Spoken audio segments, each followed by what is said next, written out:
Trebuchet Master. It is his job to oversee the construction and operation of this mighty engine.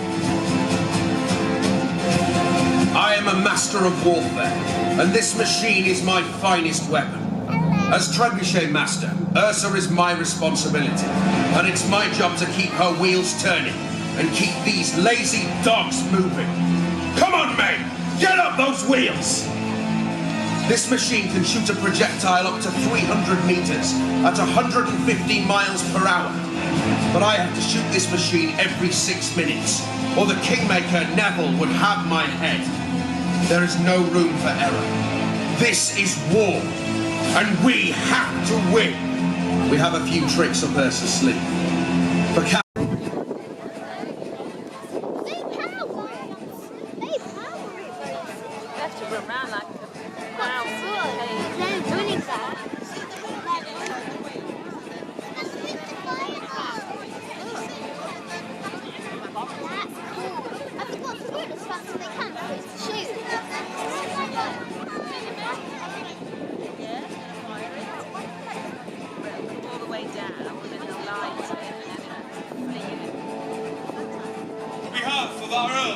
Neville, I welcome you all here to the most impressive stronghold in the heart of England. I welcome you all to Warwick Castle! Well, good people, you join us in troubled times, for this great country of ours lives under a curse, and that curse is Edward IV, the illegitimate King of England. And you join us as we prepare to fight against Edward and his Yorkist supporters. We intend to replace him with the true King of England, Henry VI of the House of Lancaster. So I must now know who here will bear our colours. Tell me, are you with us? Yes! Good! For the Wars of the Roses rages on. We must prepare ourselves for a siege. We intend to lay siege to the city of London. Take back the throne from Edward. But those walls of London, they are thick, so we must prepare our soldiers, our equipment, weapons, and that monstrous machine. Our ultimate weapon, one of the biggest, most powerful siege engines in the world. Ladies and gentlemen, boys and girls, the Warwick Castle Trebuchet!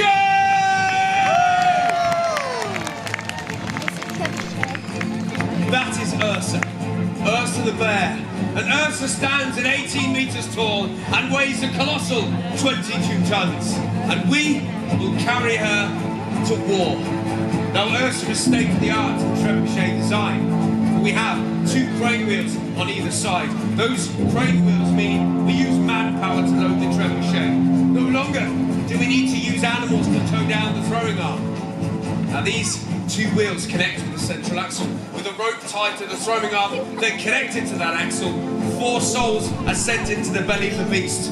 4 soldiers, 2 in each wheel, and their job is simple. They walk within those wheels. In that direction turns the wheels and the axle and tightens the rope around the axle so it pulls down the throwing arm.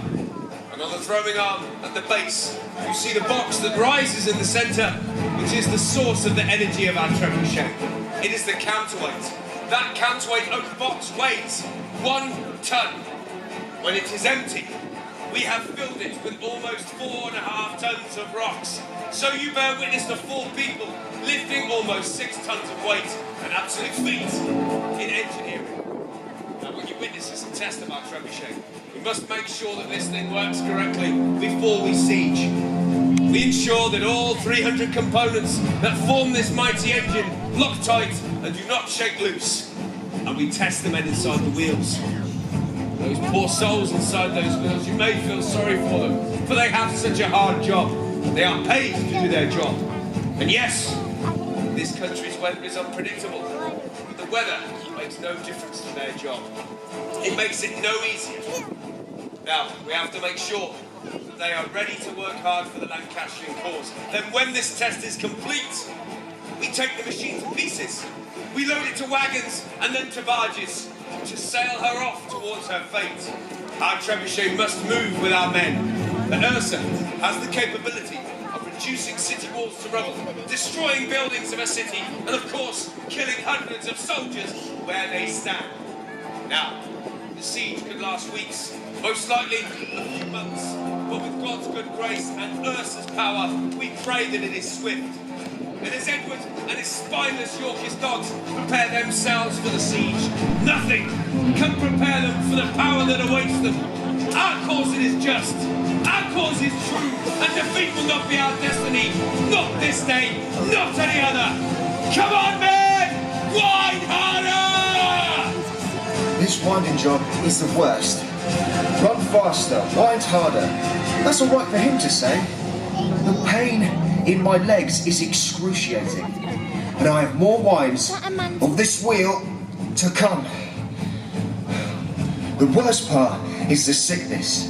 These wooden wheels are full of slats with gaps that create a flickering light effect when we wind. It makes us dizzy, which brings on the sickness. If you know what's good for you, you swallow it down.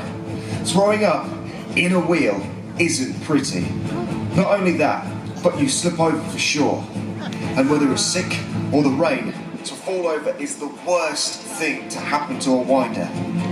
I'd be carried to the top of the wheel and fall on the axle, breaking my back for certain. I just keep looking forward and running as much as I can. Sometimes this job is given to blind people. They don't suffer with the sickness then, you see. Giving up and falling out of the wheel isn't an option either. I promise you, it's not worth the lashings you get if you try. Come on, men! Not long until that rope's free! You see the man in the rear of the machine? He is the one in charge. An engineer known as the...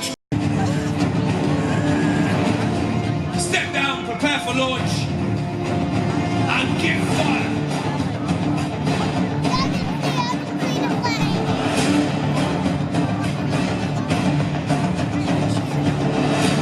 Signal, Trebuchet Master, hold! Hold! Launch!